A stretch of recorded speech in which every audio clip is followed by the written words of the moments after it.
सुरासुरैर्वन्दितपादपद्मम् लोके जरारुभयमृत्युनाशनं दातारमीशं विविधौषधीनां शङ्खं चक्रं जलौकां दधतं मृतघटं चारुदोर्भिश्चतुर्भिः सूक्ष्मस्वच्छातिरुद्यं शुकपरिविलसन् मौलिमम्भोजनेत्रं कालाम्भोदोज्ज्वलाङ्गं कटितटविलसच्चारुपीताम्बराढ्यं वन्दे धन्वन्तरीतं निखिलगदवन् प्रौढदावाग्निलीलं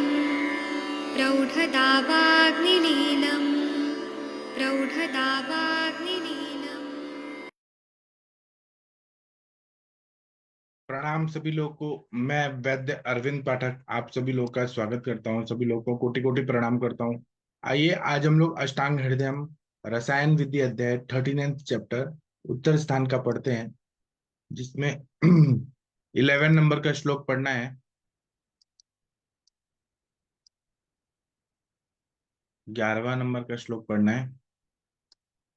सबसे पहले आदरणीय राम जी आप पढ़ेंगे 11 नंबर का। जी सर, प्रणाम सर। हाँ प्रणाम सर, पढ़िए। हरित की मामलंकम सैंदवम नागर वाचा। बोलिए सब लोग।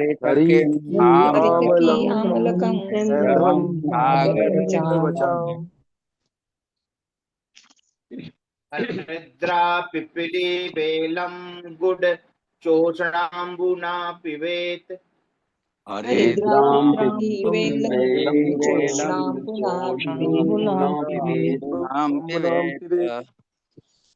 स्निग्ध स्वेविनो नरा पूर्व तेन साधु व्रचेत।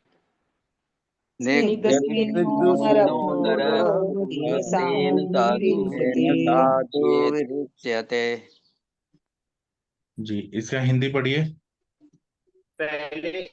पहले स्नेह और स्वेदन करके फिर हरक आंवला अरण आंवला सेंधव सौंठ बच हल्दी पिपली विद्रह बिड़ंग और गुड़ इनको गर्म पानी से पिलाएं।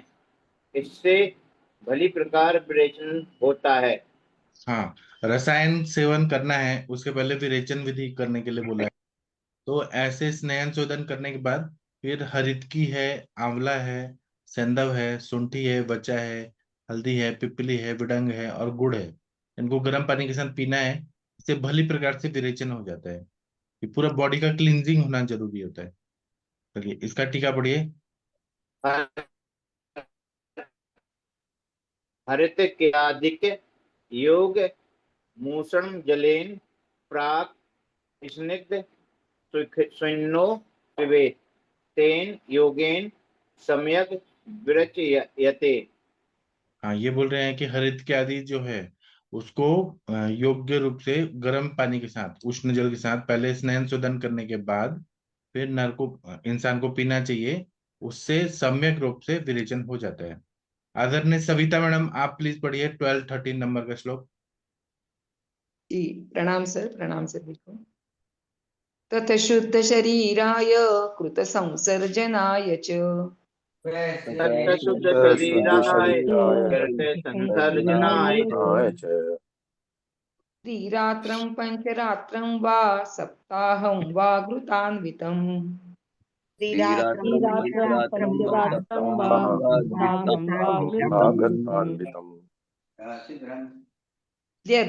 यद्यावकमाशुद्धे पुराणशकृतोऽथवा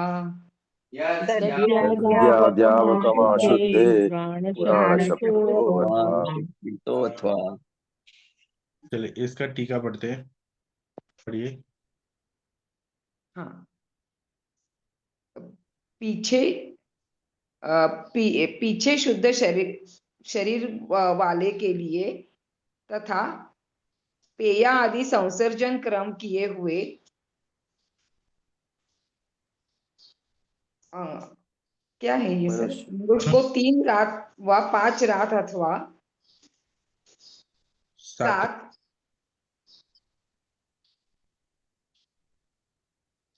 रात दिन तक, हाँ 7 दिन तक जौ के अन्न को घी के साथ देवे अथवा पुरातन मल के शोधन होने तक जौ का अन्न घी के साथ देवे। 3 रात 5 रात या 7 रात दिन की मर्यादा हीन, मध्यम और उत्तम संबंधी है। हाँ ये बोल रहे हैं कि विरेचन हो गया है तो फिर क्या करना है कि जो इनका शरीर शुद्ध हो गया है उनको पेय आदि संसर्जन क्रम कर देना है। फिर तब भी मल अगर जमा हुआ है तो मनुष्य को 3 रात या 5 रात या 7 रात और दिन में जौ होता है, जौ के अन्न को घी के साथ लें। जौ जो होता है ना वो गेहूं से ही, लेकिन उसमें छिलका होता है, ऊपर कवरिंग होता है, उसका आटा देना है। तो इससे पुरातन मल जो है वो पेट में जमा है, वो रफेज है, उससे पेट साफ हो जाता है पूरा अच्छे से। तो जौ का अन्न घी के साथ देना है। घी क्यों देना है? कि उससे कोई वायु का प्रकोप ना हो। हम इतना सारा रफेज दे रहे हैं तो घी के साथ देना है। 3 रात दे सकते हैं, 5 रात दे सकते हैं, 7 दिन। ये हीन मात्रा या मध्यम या उत्तम, तो सबसे अच्छा करना है तो 7 दिन करे, मीडियम 5, और नहीं तो 3 रात। तो इसकी टीका पढ़ दीजिए। हाँ। ये पढ़िए। अनंतर अनन्तरं शुद्धदेहाय पेयादिक्रमाय च 3 रात्र 5 रात्र वा सप्ताह वा सर्पीयुत यावक दद्यात् अथवा पुराणशकृत शुद्धि यावत् तावत् यावक ससर्पिष्क दद्यात्।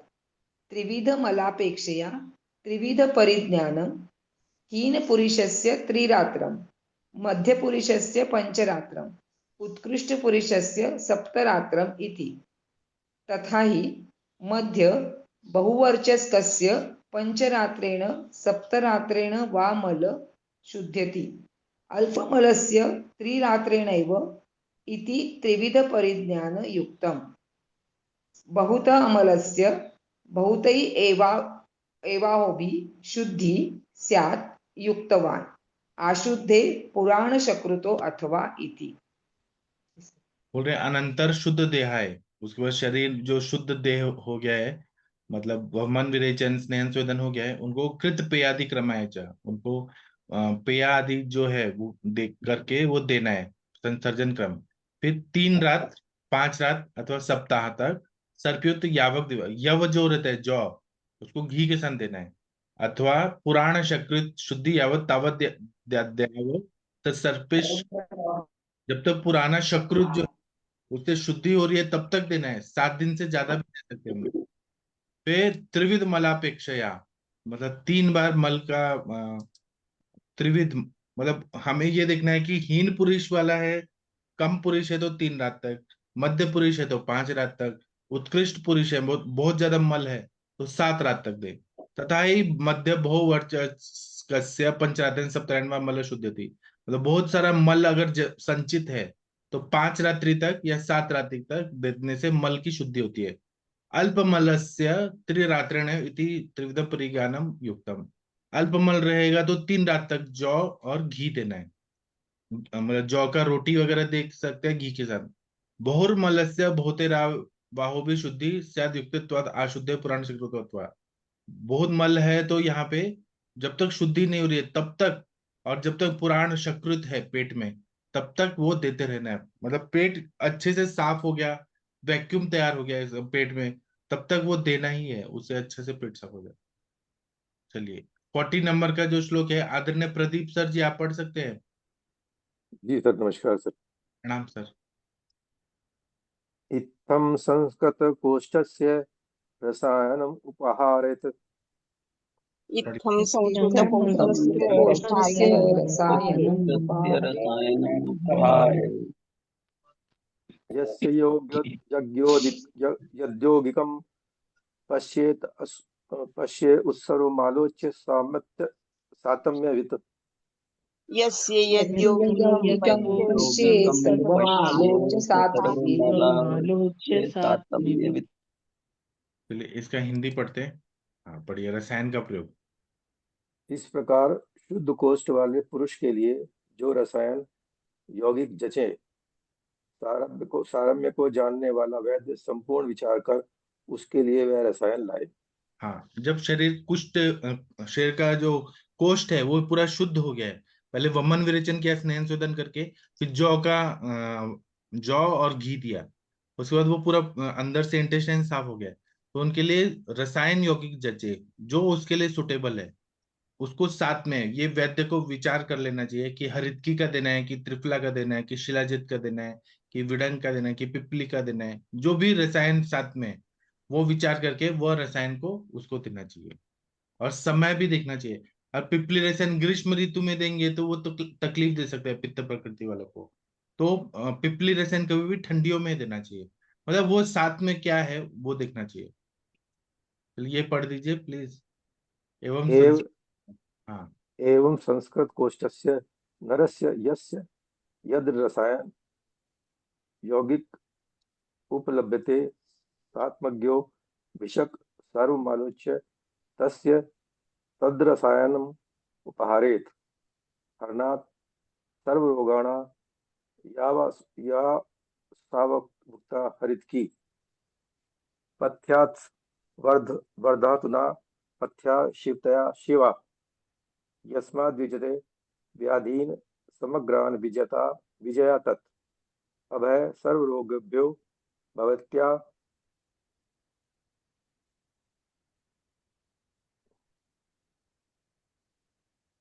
भवत्यायुश्च शाश्वतम् यत् शीलयातामेन मेना तेन ये मभया स्मृता नवाव्रता घना स्निग्धा गुहा मज्जति च आपसु या बालस्य सा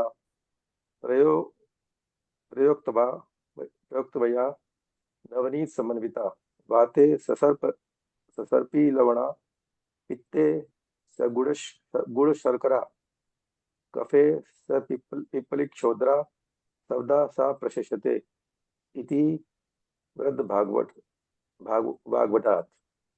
हाँ, ये बता रहे हैं, बहुत अच्छा इन्होंने टीका बताया, ये मैं पढ़ के बता रहा हूँ।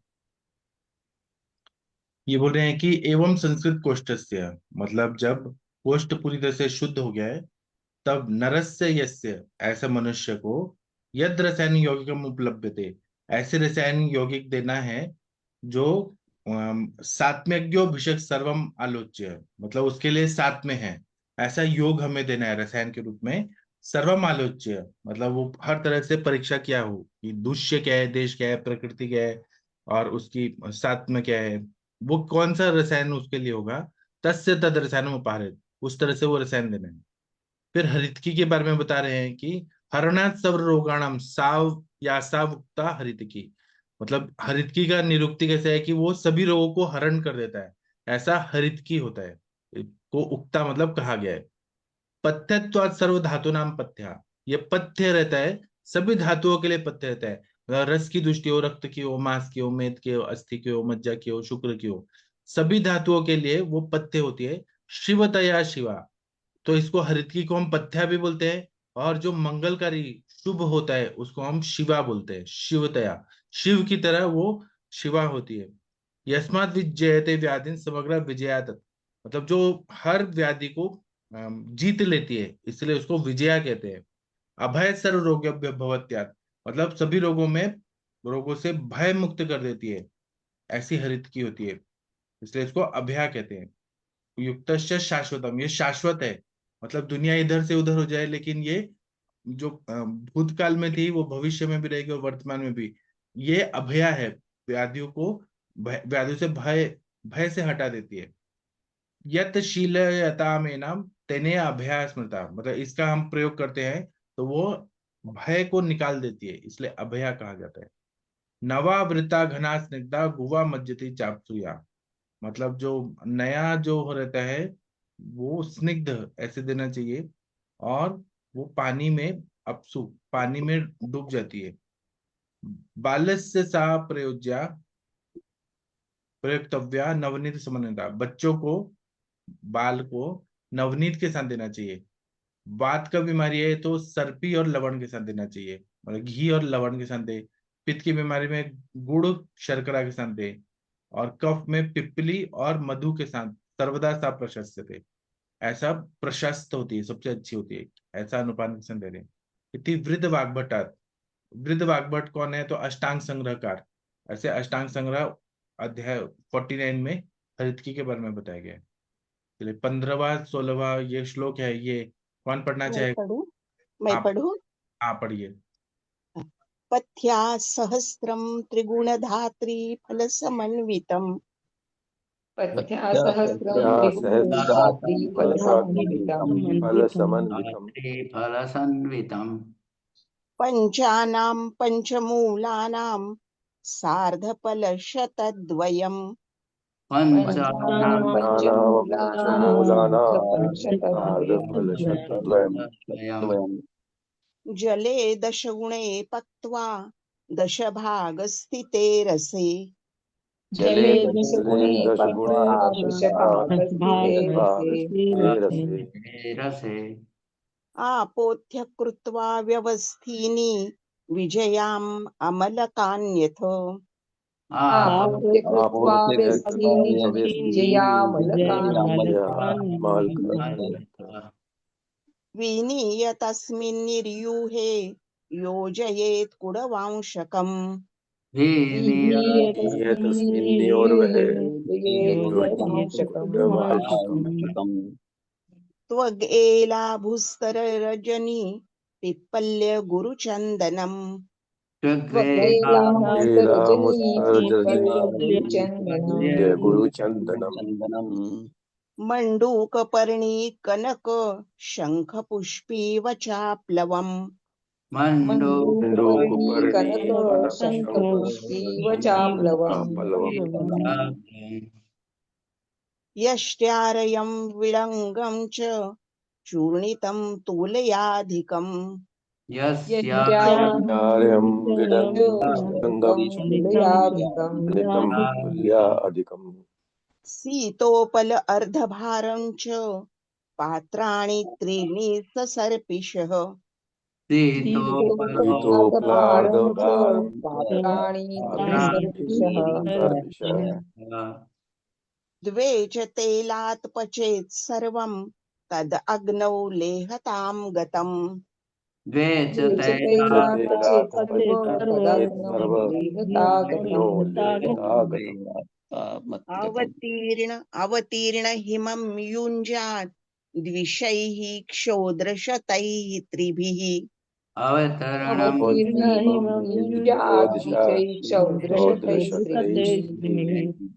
ततः खजेन मथितं निदध्यात् भृतभाजने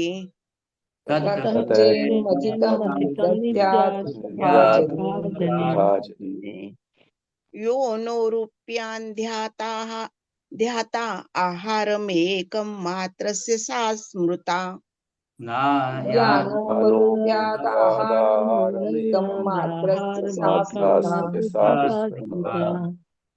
षष्टिकपयसा च अत्र जीर्णे भोजनमिष्यते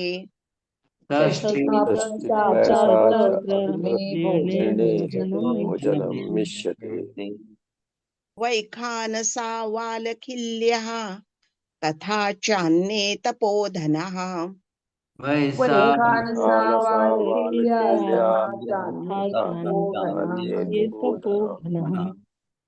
ब्रह्मणा विहितं धन्यम् इदं प्राश्य रसायनम्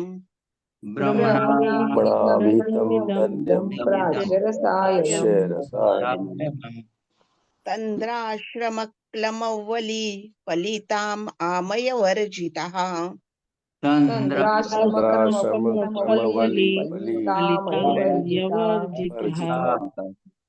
मेधा स्मृति बलोपेता बभूव मितायुषः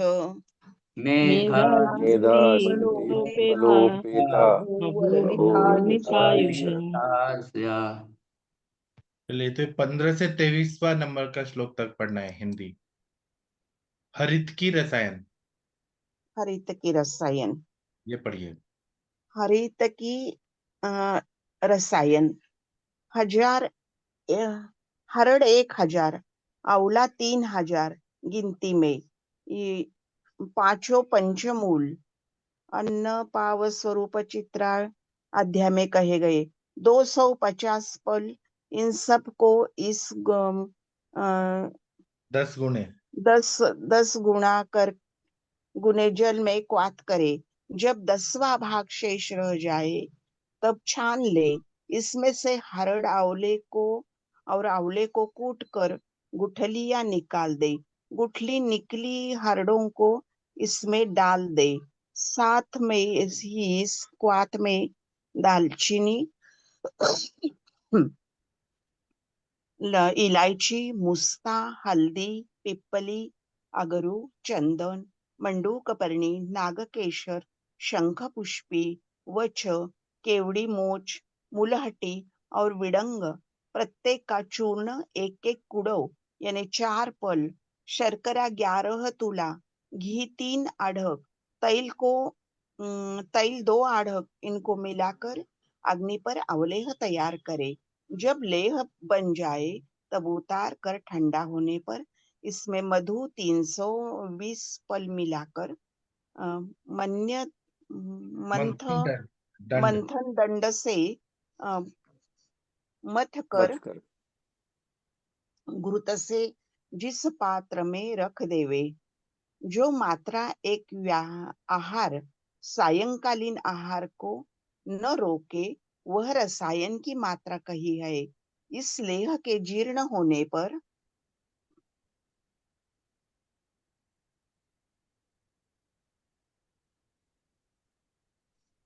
पढ़िए। साठी के चावलों को,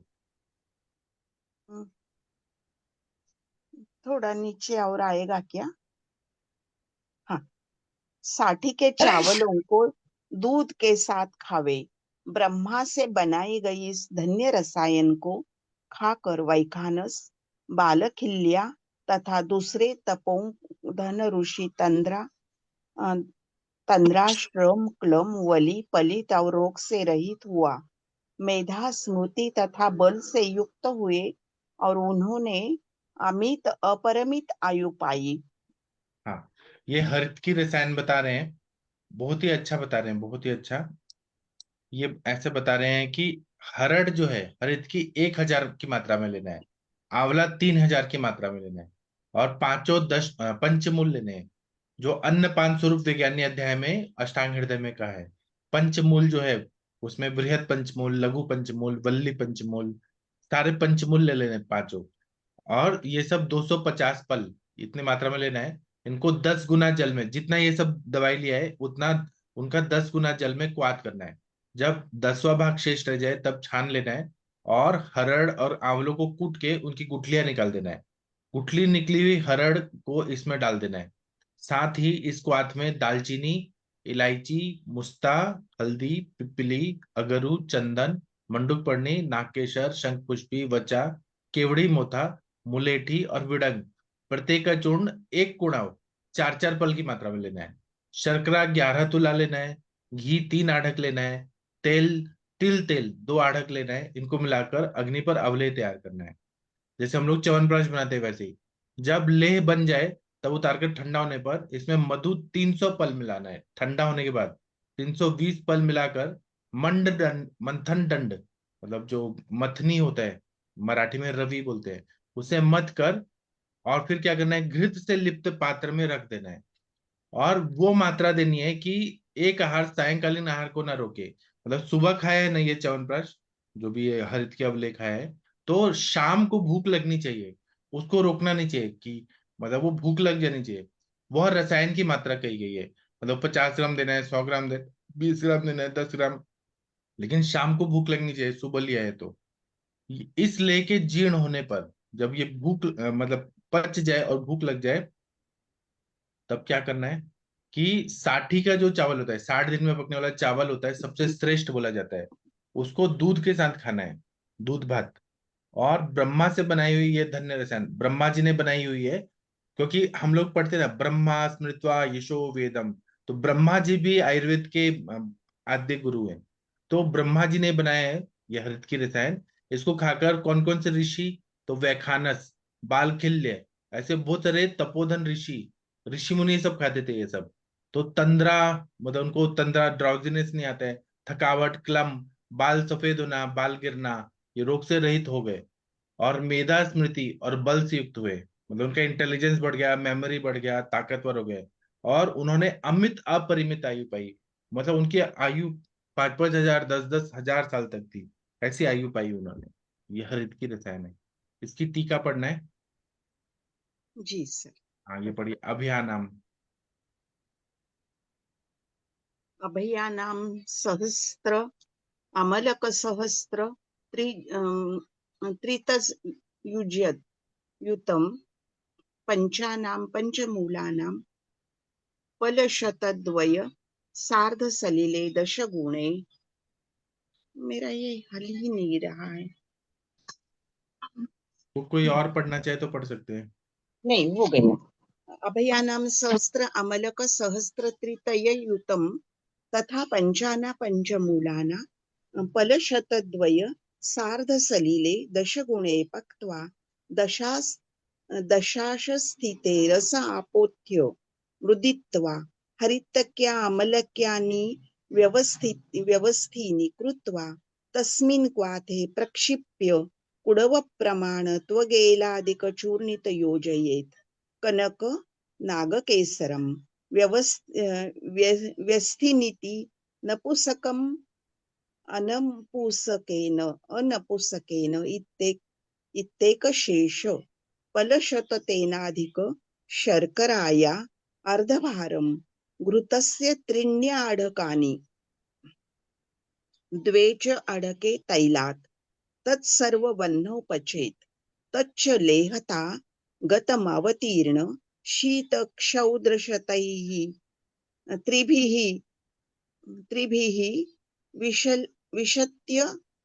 विशत्यधिकैः युञ्जीत त्रिशतैः विशते पूरणे इति पूरणे अर्थे डिभिः विशते डिदत् इति टीत् लोपे विष शब्द अनंतर खजेन आलोढित घृतभाण्डे निदध्यात् या मात्रा एकमाहार सायतन नोपरुन्ध्यात् सा अस्य रसायनस्य मात्रा स्मृता।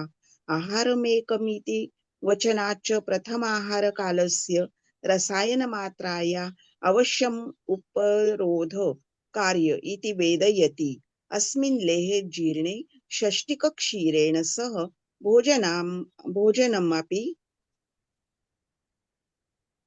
इष्टं वैखानसादयो ब्रह्मणा निर्मित एतद् उपयुज्य रसायन तंद्रा आदिवर्जिता मेधादियुता अमितजीविताश्च भुवन धन्यमिति। आगे धनाय हितम ननु रसायनस्य धनार्जन उपयत्वाभावात् कथम् अन्यत्वम् अत्र ब्रुवम् कार्ये कारण उपचारदेवमुक्तं तथा हि रसायनम् इदम् आमयघ्नत्वात् आरोग्ये च सति मेधा स्मृत्यादियुक्तस्य धनायोद्यं कुर्वतो अवश्य धनसम्पत्तिरिति युक्तम् एव। ननु आमयवर्जिता इत्येन एकोक्तार्थत्वात् तन्द्रादिग्रहणम् अमवाच्यमेव अवत्राणाच्चक्ष्महे। आमयवर्जिते स्वास्थ्यानुवृत्तिकरण सामर्थ्यम् अस्य रसायनस्यवादि तन्द्रकृत तन्द्रादिग्रहण च रोगनाशे अपि अस्य आज्यः त्वम् इति प्रतिपादनार्थम् अभया अमलकी बिभीतकश्च आत्मक पंचमूल निर्हूये वल्ली पलाशकरसे द्विगुणे क्षीरे अष्टगुणे च विपचेत् घृतस्य कुंभ मधुक मधुक काफोली युग्म च बला स्वगुप्तां सक्षीर शुक्लं वृषभ सजीव सुखाम्बुपस्तः च पिबे गुणाढ्यम।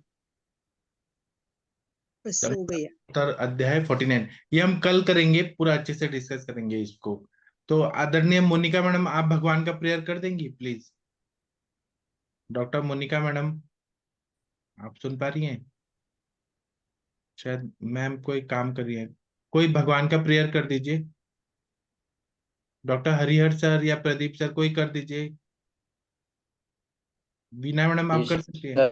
हाँ कर दीजिए। करूँ सर? हाँ। कर्पूरगौरं करुणावतारं संसारसारं भुजगेन्द्रहारं सदा वसन्तं हृदयारविन्दे भवं भवामि सहितं नमामि। ठीक है। विघ्नेश्वराय वरदाय सुरप्रियाय लंबोदराय सकलाय जगत्पिताय नागाननाय श्रुतिअग्नं विभूषिताय गौरीसुताय गणनाथ नमो नमस्ते।